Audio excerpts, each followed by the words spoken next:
Good morning, everyone. Good morning. Let me first thank each and every one of you, meaning the media, for coming out this morning.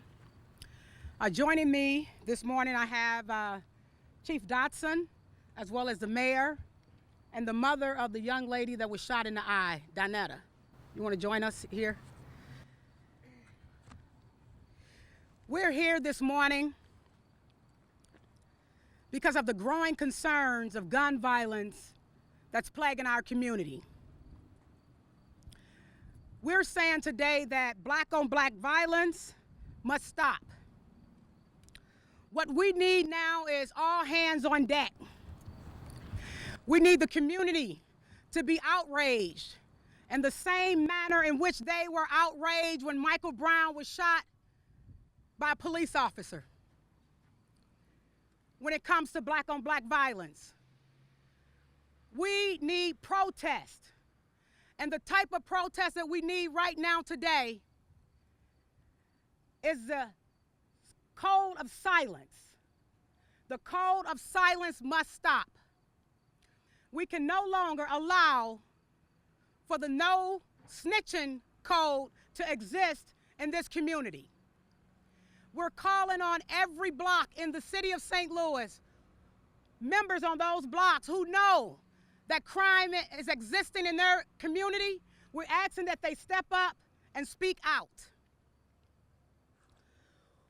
We are also asking those individuals with guns, the law-abiding citizens with guns, if your gun is lost or stolen, we're asking that you please report the lost and stolen guns so that they will not be crimes of victim.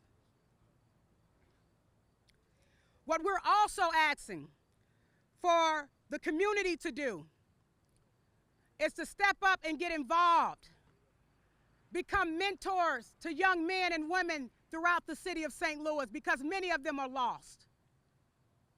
I would like to commend the chief and the law enforcement community for their commitment to solving crimes in a speedy manner.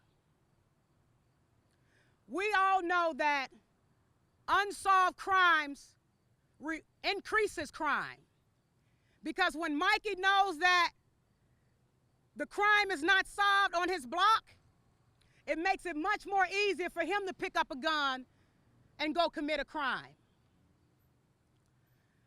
I am committed to bringing forth legislation in January whereabout gun violence, we will no longer allow for gun violence to occur in our community. And what we're looking to do, we're saying that the guns in our community, if you have a gun in our community and you use that gun in a violence, we are looking to enforce stiffer crimes, stiffer time.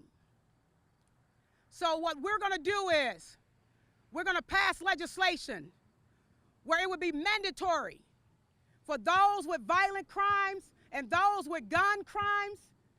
They will serve 10 years in prison if we can pass this legislation. A mandatory of 10 years in prison, because what we're saying is enough is enough.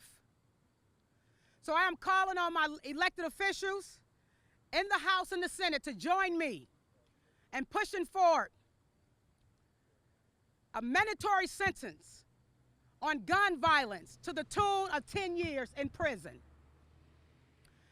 In closing, I would like to give my support to the mother of the young lady that was shot just across the street.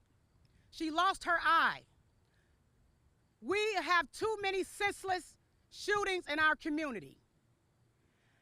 And we're saying that we will not continue to tolerate it. We will be tough on crime in the city of St. Louis. With that, I would like to hand this over to Chief Dotson. I'm sorry, Mayor Slay. Okay.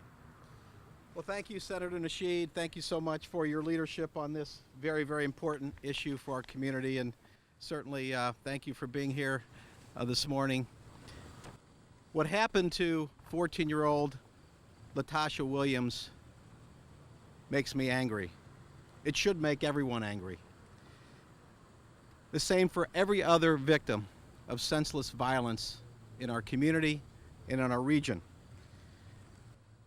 Every life is precious and every child matters. We may say this to ourselves, but not enough of us are doing enough about it.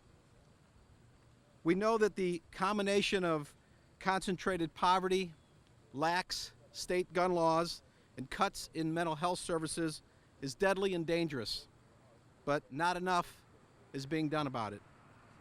It will take the commitment of all of us, the citizens, business leaders, educators, nonprofits, federal, state, and local governments.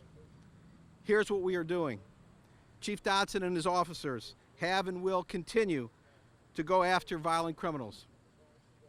His officers are putting their lives on the line against very dangerous people who are very heavily armed. The police deserve our thanks and our support. I can assure you they have mine. Over the past 6 years, they have successfully reduced crime by 50%, but they cannot succeed alone. As the senator was saying, we need the help of the community. If you know something to help bring criminals to justice, please come forward. Cooperative citizens are every bit as important as in ridding our streets of criminals as the police are.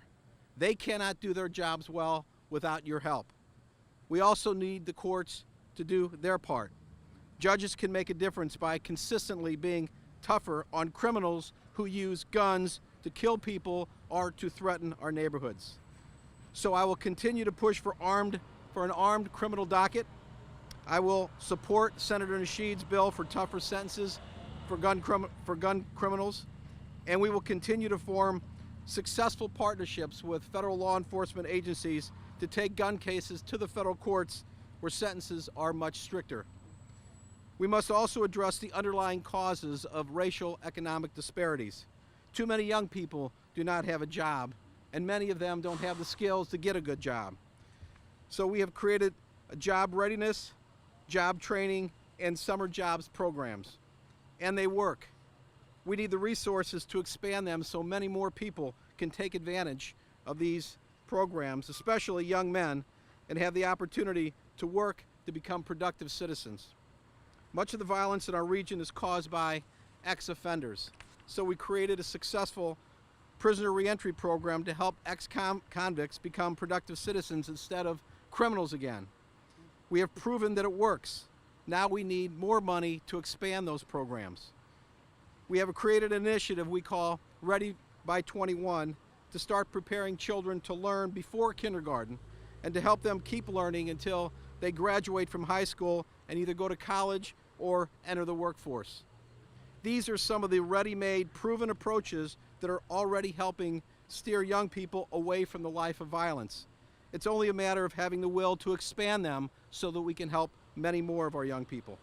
But government and nonprofit service agencies cannot do this alone. The community has an important part as well. We need parents and grandparents to get more involved in their children's lives. We need men willing to act as mentors to show boys how to be real men. Law-abiding citizens should take ownership of their own neighborhoods by banding together to watch out for each other, to help the police, and to prevent crimes, and to convince judges to put dangerous criminals behind bars for longer periods. Of course, there are no magic wands. It will take all of us to put an end to this senseless violence, and I'm asking for your help. I'm asking you to stand beside me, to stand beside Latasha Williams, stand beside Danita Williams, and to stand up for our kids in our community. These are all of our children, and every one of them matters. Let's pledge to ourselves and to each other that we will not rest until every child can safely play outside in every neighborhood in our city, until every child can safely walk to a convenience store to buy a treat for doing well in school, until we put an end to all gun violence in our community. At this time, I'd call to the podium the Chief of Police, Chief Sam Dotson. Thank you. Thank you. Good morning. And first, let's face the real but unpleasant facts. We're here today because the city has seen 97 homicides this year, along with too many aggravated assaults, which could have easily ended up as homicides. This increase threatens 20 years of progress we've been making against murder in our community. Since 1993, we've fought to bring the annual number of homicides from 267 down to 120. But I want to be clear, one homicide is too many. We can't afford to lose the ground we've gained.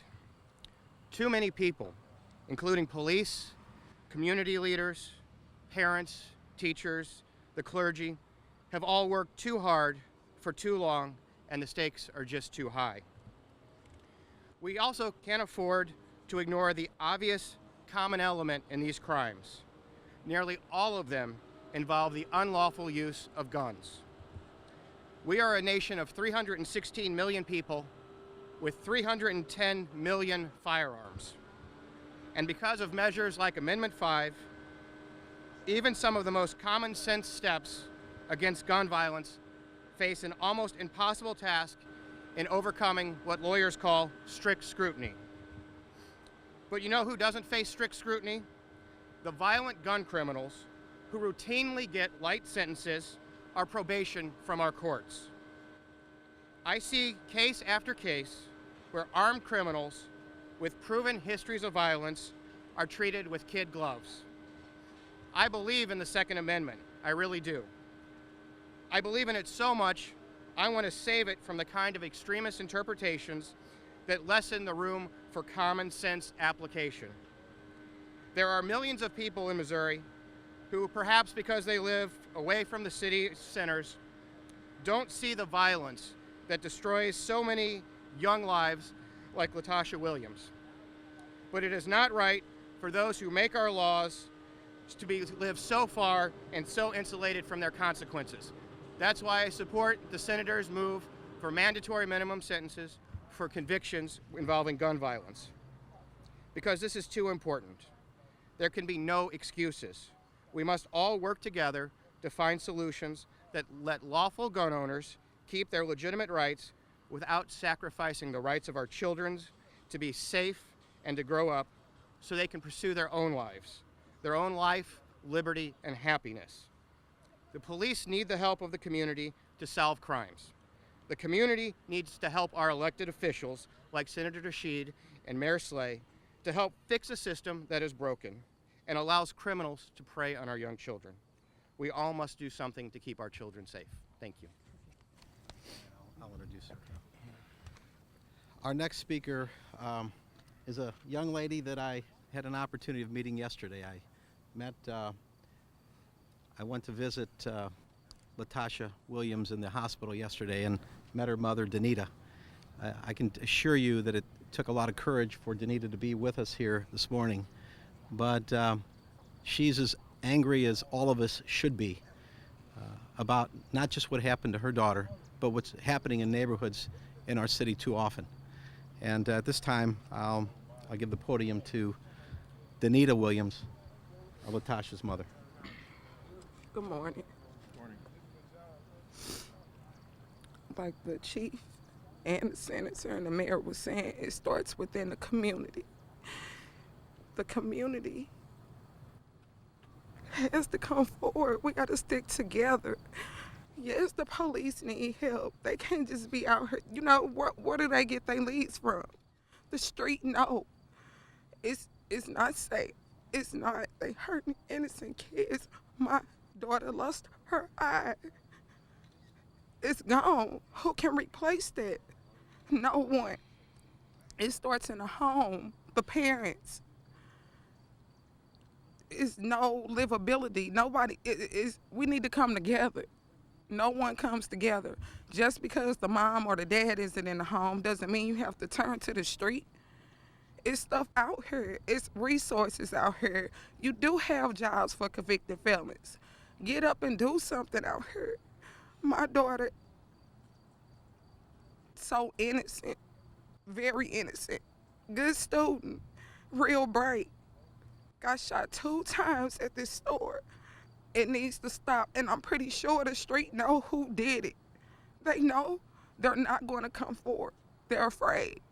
Don't be afraid. I'm asking everybody, put yourself in my shoes.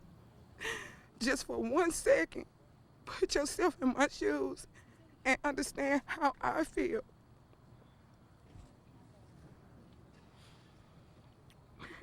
Thank you.